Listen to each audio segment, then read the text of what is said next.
আমাদের প্রিয় নেতা, যে নেতা এই ফুলবাড়ির মানুষকে নিজের। আমি আজকে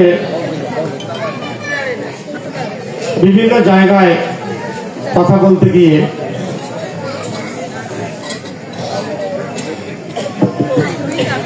আমি যে সমস্যাটাই করছি সেটি হলো, আজকে এখানে অনেকে উন্নয়নের কথা বলেছেন, অনেক সমস্যার কথা বলেছেন। আজকে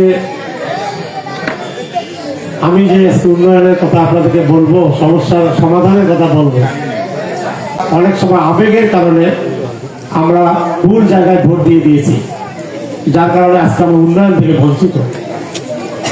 আপনারা বলুন, আজকে এখানে যারা মুরব্বীরা আছেন তারা বলতে পারবেন ভালোভাবে,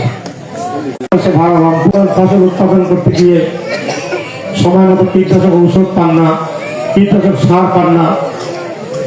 উনি একটি পরিকল্পনা গ্রহণ করেছেন, কৃষক কার্ড একটা দেবেন, কৃষকদের একটা কার্ড দেবেন উনি। সেই কার্ডটি দিয়ে আপনি আপনার উৎপাদিত ফসল, যে কীটনাশক ঔষধের প্রয়োজন আছে, সারের প্রয়োজন আছে, সেটি আপনি সরকারের কাছে ন্যায্য মূল্যে কিনতে পারবেন। আপনাদের উৎপাদিত ফসল আপনার সরকারের কাছে, কোনো দালালের কাছে অল্প পয়সায় বিক্রি করতে হবে না, আপনি সরকারের কাছে ন্যায্য মূল্যে বিক্রি করতে পারবেন। এবং উনি আরেকটি পরিকল্পনা গ্রহণ করেছেন, সেটি কি? এখানে একজন বক্তা কিন্তু এখানে বক্তব্য বলেছেন, এখানকার স্থানীয় একজন নেতা, মানে নুরুল ভাই সম্ভবত, সেটি কি? বিদেশে আমরা অনেক টাকা খরচ করে আমরা বিদেশে পাঠাই আমাদের সন্তানদেরকে, জমি জমা বিক্রি করে, ভিটা বাড়ি বিক্রি করে পাঠাই দেয়। যাওয়ার পর ওখানে প্রতারণার শিকার হয়। দেখা যাচ্ছে যে কর্মের জন্য যায়, কর্মটা সে জানেই না, ওই দেশের ভাষাও জানে না। উনি দেখেন কি চিন্তা করছে, উনি চিন্তা করছেন উনি বহির্বিশ্বের সঙ্গে চুক্তি করবেন, যে কর্মটার উপর উনি চুক্তি করবেন, সন্তানদেরকে আমরা যদি বিদেশে পাঠাতে পারি তাহলে কিন্তু এই এলাকার চিত্রটা পাল্টে যাবে। এটা একটা পরিকল্পনা, এটা আমাদের নয়, এটা আমাদের ভারপ্রাপ্ত চেয়ারম্যান জনাব তারেক রহমান উনি নিয়েছেন। ইনশাল্লাহ এরকম অনেক পরিকল্পনা রয়েছে। উনি অনেক সময় আবেগের কারণে আমরা ভুল জায়গায় ভোট দিয়ে দিয়েছি, যার কারণে আজকে আমরা উন্নয়ন থেকে বঞ্চিত। আপনারা বলুন, আজকে এখানে যারা মুরব্বীরা আছেন তারা বলতে পারবেন ভালোভাবে, ফসল উৎপাদন করতে গিয়ে সময় মতো কীটনাশক ঔষধ পান না, কীটনাশক সার পান না। উনি একটি পরিকল্পনা গ্রহণ করেছেন, কৃষক কার্ড একটা দেবেন, কৃষকদের একটা কার্ড দেবেন উনি।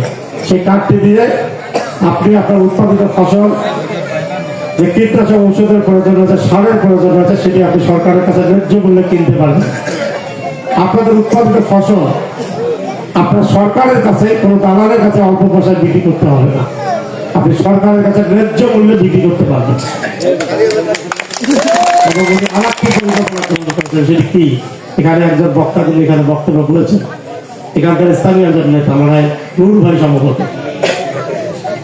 সেটি কি? বিদেশে আমরা অনেক টাকা খরচ করে আমরা বিদেশে পাঠাই আমাদের সন্তানদেরকে, জমি জমা বিক্রি করে, ভিটা বাড়ি বিক্রি করে পাঠাই দেয়।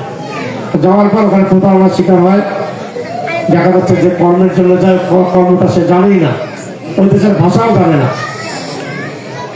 উনি দেখেন কি চিন্তা করছে, উনি চিন্তা করছেন উনি বহির্বিশ্বের সঙ্গে চুক্তি করবেন, যে কর্মটার উপর উনি চুক্তি করবেন, সন্তানদেরকে আমরা যদি বিদেশে পাঠাতে পারি তাহলে কিন্তু এই এলাকার চিত্রটা পাল্টে যাবে। এটা একটা পরিকল্পনা, এটা আমাদের নয়, এটা আমাদের ভারপ্রাপ্ত চেয়ারম্যান জনাব তারেক রহমান উনি নিয়েছেন। ইনশাল্লাহ